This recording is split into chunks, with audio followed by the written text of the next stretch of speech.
마태복음 3장 1절에서 12절까지의 말씀입니다.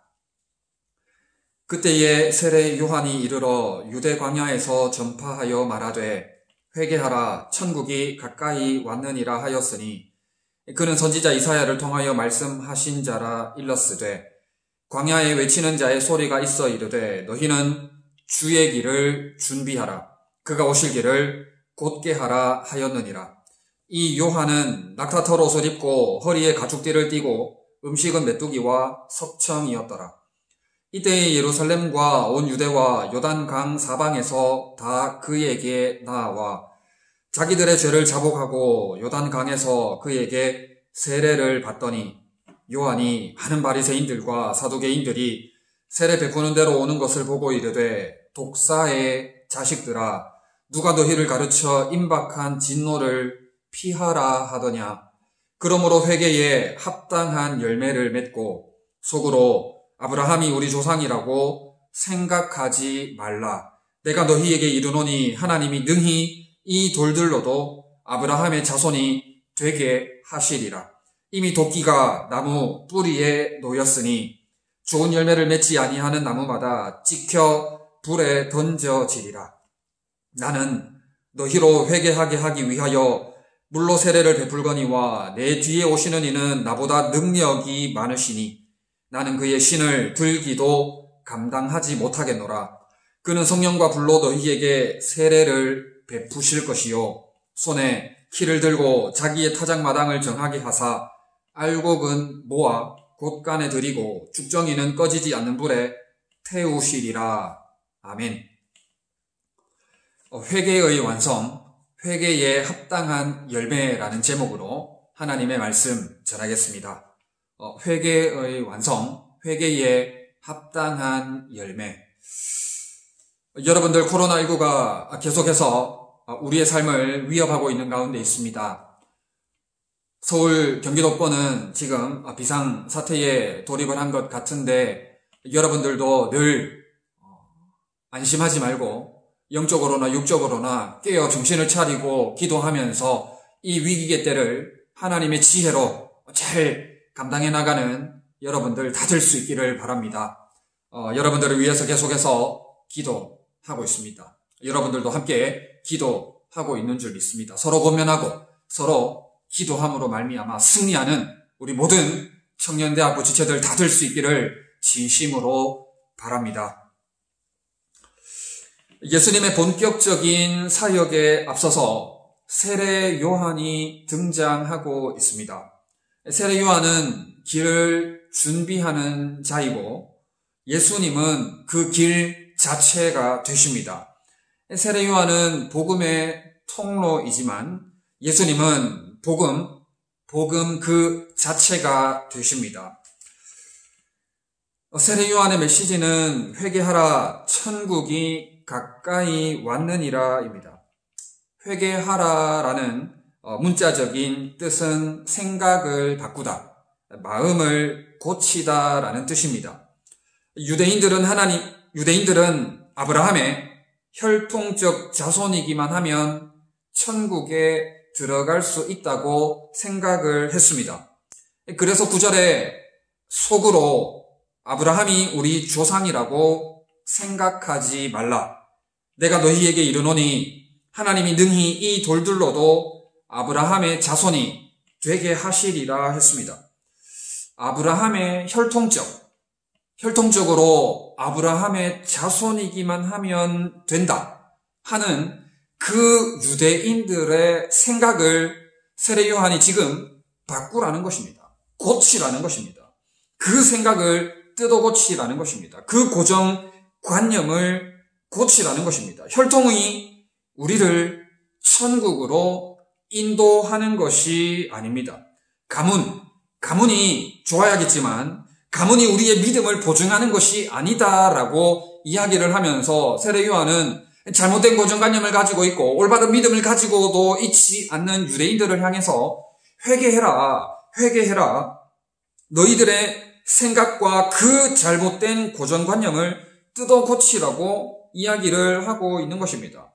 사실 혈통, 가문이 전혀 중요하지 않은 것은 아닙니다. 그러나 혈통과 가문을 믿고 아무렇게나 신앙생활을 해서도 될 일이 아닙니다. 사무엘상 2장 12절에 보면 엘리의 아들들은 행실이 나빠 여호와를 알지 못하더라 했습니다. 엘리의 아들들은 행실이 나빴습니다. 엘리는 제사장입니다. 제사장의 아들들이 행실이 나빴음을 성경은 기록하고 있습니다. 그래서 그들이 여호와를 알지 못했다라고 기록을 하고 있습니다. 이 아들들은 홈니와 비느하스인데 이 소년들의 죄가 여호와 앞에 심히 크면 그들이 여호와의 제사를 멸시함이었더라라고 기록을 하고 있습니다. 제사장의 아들들이었습니다. 오늘날로 치면 목사님, 장로님들의 아들들이라고 볼 수가 있을 것 같은데 여러분 혈통이 아무리 좋은들, 가문이 아무리 좋은들 내가 하나님 앞에 온전한 믿음, 바른 믿음으로 서지 않으면 안 된다는 것을 세례 요한은 회개하라 천국이 가까이 왔느니라 라고 지적을 하고 있는 것입니다. 여러분 홈니와 비느하스 또 엘리 이 시대 때의 혈통이라든지 가문이라든지를 보았을 때 제사장만이 하나님 앞에 나아갈 수 있었습니다. 오늘날은 예수 그리스도로 말미암아 우리 주님의 십자가 보혈의 공로로 말미암아 우리가 직접적으로 하나님을 대면할 수 있고 우리가 직접적으로 하나님 앞에 무릎으로 나아갈 수 있게 되었습니다. 그러나 이 시대 때는 제사장의 역할이라는 것은 엄청난 영향력을 행사했습니다. 왜냐하면 내가 하나님 앞에 나아가고 싶어도 나는 나아갈 수가 없고 오로지 제사장을 통해서만 하나님께 나아갈 수 있었기 때문에 제사장의 영적인 영향력, 영적 지도자로서의 그 비중은 어마어마하게 컸다고 볼 수가 있는 것입니다. 그러니까 다시 말해서 제사장의 가문이고 제사장의 혈통이라면 이 시대 때의 배경으로 치자면 뻐길만 하다는 거죠. 나름대로 뻐길만 하다는 거죠. 우리 혈통 좋다, 우리 가문 좋다, 우리 아버지 제사장이야, 우리 아버지 이런 사람이야 라고 할 수도 있을 법도 하다 하는 것입니다.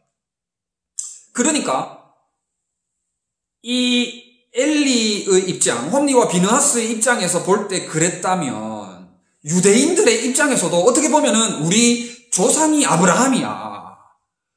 나 믿음 좋아. 우리 조상이 아브라함이라니까 내가 유대인이야 라고 충분히 그렇게 뻐길 만도 할 만하다라고 볼 수도 있다라는 것입니다. 그러나 앞서서도 이야기했지만 중요한 것이 그것이 아니다 하는 것입니다. 혈통과 가문을 무시할 수는 없겠지만 그것이 중요한 것이 아님을 알아야 한다 하는 것입니다.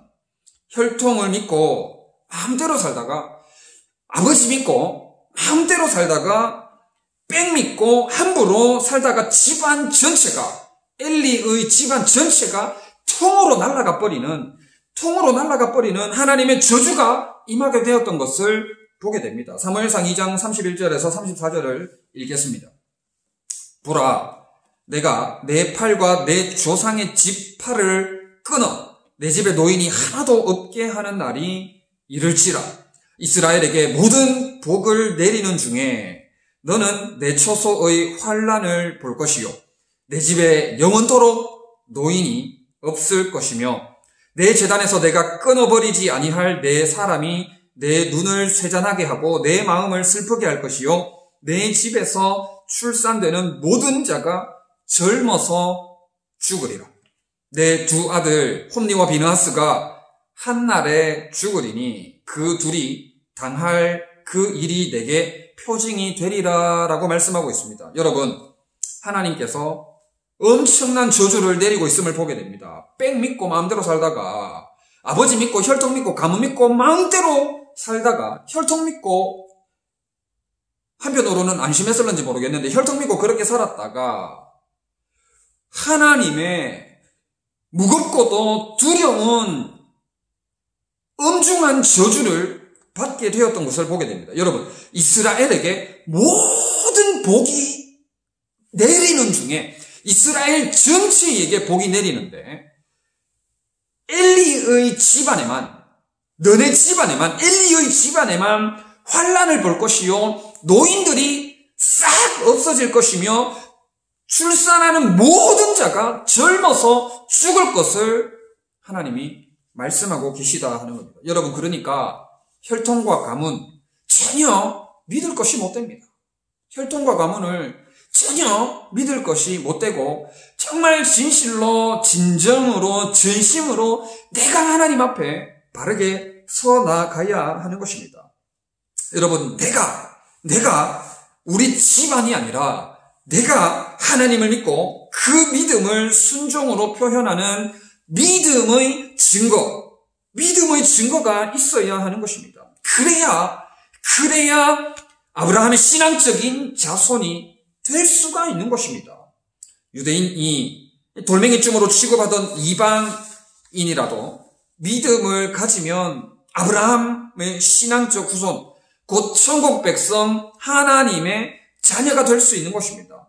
혈통이, 가문이 우리를 하나님께로 인도하는 것이 아님을 깨닫고 내가 온전히 하나님 앞에 바르게 서 나가는 여러분들 될 수 있기를 바랍니다. 요한은 이 바리새인과 사두개인들에게 강하게 이야기를 하고 있는 것을 보게 됩니다.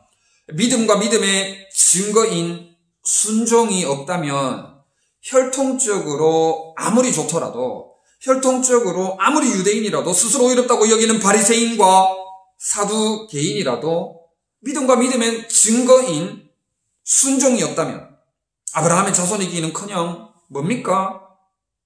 뱀의 후손, 곧 독사의 자식일 뿐이라고 이야기를 하고 있는 것입니다. 여러분, 형식을 전혀 무시할 수는 없습니다. 모양을 전혀 필요 없는 것, 같이 절하할 수는 없습니다. 그러나 그것을 넘어서는 부분들이 필요하다 하는 것입니다. 혹시 지금 형식적인 부분, 외적인 부분, 우리 믿음의 가문, 우리 믿음의 그 혈통이 아무것도 없고 밑바닥이라 할지라도 여러분 전혀 두려워할 필요는 없습니다. 걱정, 근심, 때로는 비교의식에 의해서 우울하거나 그럴 필요는 전혀 없습니다. 여러분, 무시할 수도 없고 또 그러한 부분들은 내가 지금부터 하나하나 하나님의 은혜와 축복 가운데 하나하나 만들어 나가면 되는 것입니다. 하나님은 우리의 마음 중심을 보시기에 하나님을 진실로 예배하고 하나님을 진실로 믿고 정말 믿음으로 진실하게 거룩하게 나아가면 그러한 부분도 필요할 때에 하나님의 타이밍에 적절하게 하나님께서 만들어 주실 것이다 하는 것입니다. 그렇기 때문에 외형적인 부분, 지금 말하고 있는 혈통이나 가문 이런 것들이 무시할 수도 없고 필요하기도 하다라는 그런 좀 다소 중립적인 부분들을 여러분들이 인지하고 받아들일 수 있으면 좋겠습니다. 그러나 계속해서 같은 말씀을 증거하는데 그것보다 앞서는 믿음과 믿음의 증거인 순종이 우리 삶에 나타나야 된다 하는 것입니다. 눈에 보이는 부분은 때로는 엄청난 영향력을 행사하는 것처럼 느껴지기도 하지만 실질적으로는 아무 영향력을 발휘하지 못함을 보게 됩니다. 왜냐하면 세례 요한이 독사의 자식들아 임박한 진노를 너희가 피할 수 없을 것이다 라고 경고하고 있기 때문입니다. 여러분, 그렇기 때문에 우리는 회개해야 합니다. 회개해야 됩니다. 우리의 생각을 바꾸고 우리의 마음을 뜯어 고쳐야 합니다. 천국이, 하나님의 나라가 가까이 왔기 때문입니다. 회개하라는 외침을 듣고 회개하는 사람들이 생겼습니다. 세례 요한은 그들에게 세례를 주었습니다. 요한의 세례는 회개의 표시, 회개의 인정이었습니다. 그런데 바리새인과 사두개인들은 회개를 하지 않았습니다. 앞서도 말씀드렸지만 세례 요한은 그들을 향해 너희는 뱀의 자식일 뿐이라고 했습니다. 거칠게 강하게 이야기를 했습니다. 그러고는 회개하라는 말씀에 이어서 중요한 선포를 하고 있는데 회개에 합당한 열매를 맺으라는 것입니다. 생각과 마음을 바꾸는 것이 회개의 첫 단계라면 회개의 완성, 즉 회개의 열매는 예수 그리스도를 받아들이는 것입니다. 세례 요한은 성령과 불로 강력한 은혜로 인생을 바꾸실 분, 존재와 삶을 새롭게 하실 분이 바로 자신의 뒤에 가까이 와 계신다고 말하고 있습니다. 심판도 구원도 바로 그분의 손에 달려있음을 이야기합니다. 그 예수 그리스도, 예수님을 영접하는 것, 그것이 곧 회개의 완성이고 회개에 합당한 열매를 맺는 것이다 하는 것입니다.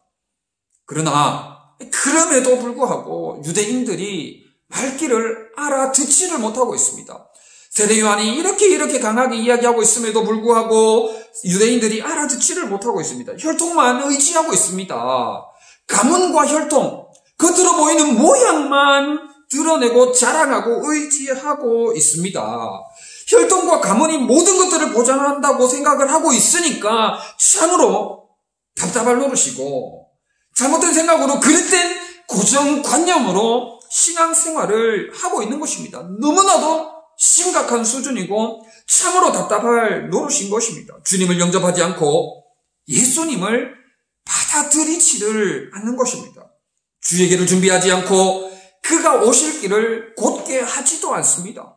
그래서 답답한 세례 요한은 회개에 합당한 열매를 맺어라, 회개에 합당한 열매를 맺으라고 강하게 이야기를 하고 있습니다. 뭐라고 이야기를 하고 있습니까? 앞서도 얘기했지만 독사의 자식들아, 임박한 진노, 이 돌들로도 돛기가 나무 뿌리에 놓였으니 나무마다 찍혀 불에 던져지리라. 죽정이는 꺼지지 않는 불에 태우시리라와 같은 용어들을 사용하고 있습니다. 정말 강한 용어들 아닙니까? 센 단어들 아닙니까? 이 용어들은 죄의 무서운 결과와 회개하지 않은 자의 비참한 최후, 처참한 최후를 강조하기 위해 도대체 몇 번을 강조하고 있는지 모릅니다. 다시 한번 살펴보면 이미 도끼가 나무 뿌리 위에 놓여있다 하는 것입니다. 이미 나무 뿌리 위에 도끼가 놓여있음을 말씀하고 있습니다. 여러분, 너무나도 무섭고 두려운 말씀 아닙니까? 세례 요한이 회개의 완성, 회개에 합당한 열매를 맺을 것을 축구하는데 회개하지 않는 자에게 임할 결과, 그 죄의 결과가 얼마나 무섭고 두려운지를 깨달아 알아라고 이만큼 강하게 이야기를 하고 있는 것입니다. 여러분, 그러므로 우리의 생각과 마음을 뜯어 고쳐야 됩니다. 우리의 마음과 생각을 뜯어 고쳐야 합니다. 회개해야 합니다. 하나님을 믿고 그 믿음을 순종으로 표현하는 믿음의 증거가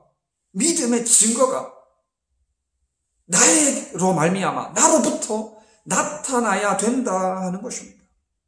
왜냐하면 천국이 지금 가까이 와 있기 때문입니다. 예수님이 사람의 몸을 입고 이 땅 가운데 오신 이유가 무엇입니까? 예수님께서 나에게 낮고 천한 이 땅에 하나님과 동등 되신 분이 도대체 왜 사람의 몸을 입고 우리에게 오셨습니까? 그 목적이 무엇입니까?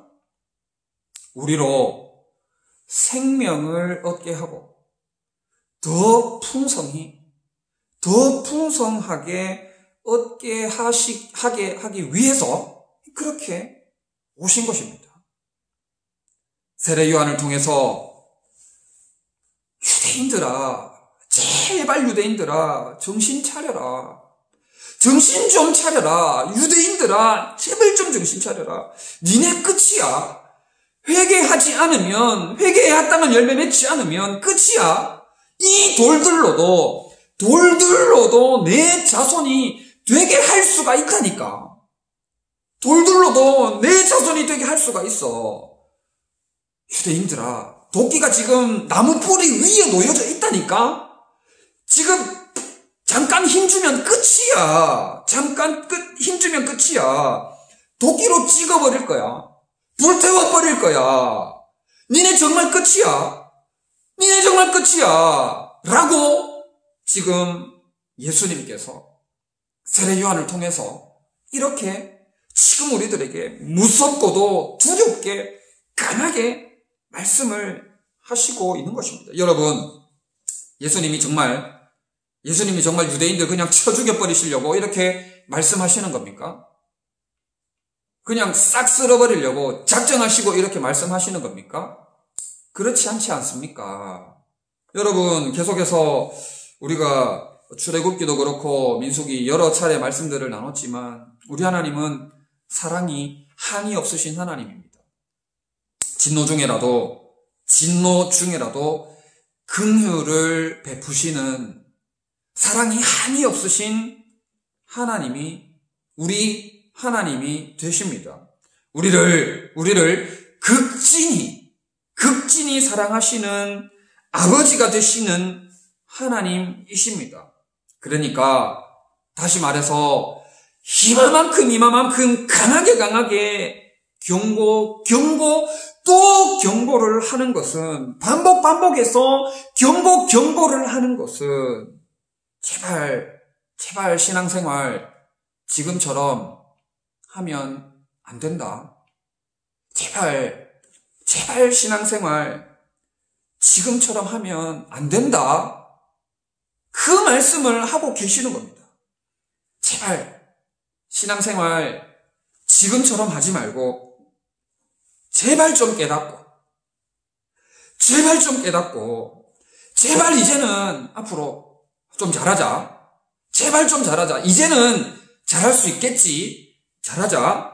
하나님 앞에서 제발 생각과 마음을 뜯어 고쳐서 주님으로 채우고 우리 주님으로 채우고 주님으로 채워진 그 마음을 열매 맺을 수 있도록 그 채워진 주님의 마음을 행동으로 드러내는 순종의 삶, 믿음의 삶, 믿음의 증거를 드러내는 삶을 살아보자 하는 것입니다. 여러분, 너희는 주의 길을 준비하라. 곧게 하라. 그가 오실 길을 곧게 하라. 그러므로 회개에 합당한 열매를 맺으라는 것입니다. 주님의 강력하고도 애절한 여러분들을 향한 사랑의 말씀을 마음 깊이 새기고 정말 믿음과 믿음의 증거를 드러내는 여러분들의 삶이 될 수 있기를 바랍니다. 죄의 짐을 지고서 고나거든 내 마음속에 주 영접하며 새 사람 되기를 원하거든 내 구주를 영접하라. 의심을 다 버리고 구주를 영접하라. 만문 다 열어놓고 내 구주를 영접하라. 세례 요한의 외치는 소리, 하나님께서 세례 요한을 통해서 말씀하시는 그 부르시는 소리를 들으시고 회개의 완성, 회개에 합당한 열매를 맺어나가는 우리 모든 청년대학교 지체들 다 될 수 있기를 진심으로 바랍니다. 아멘.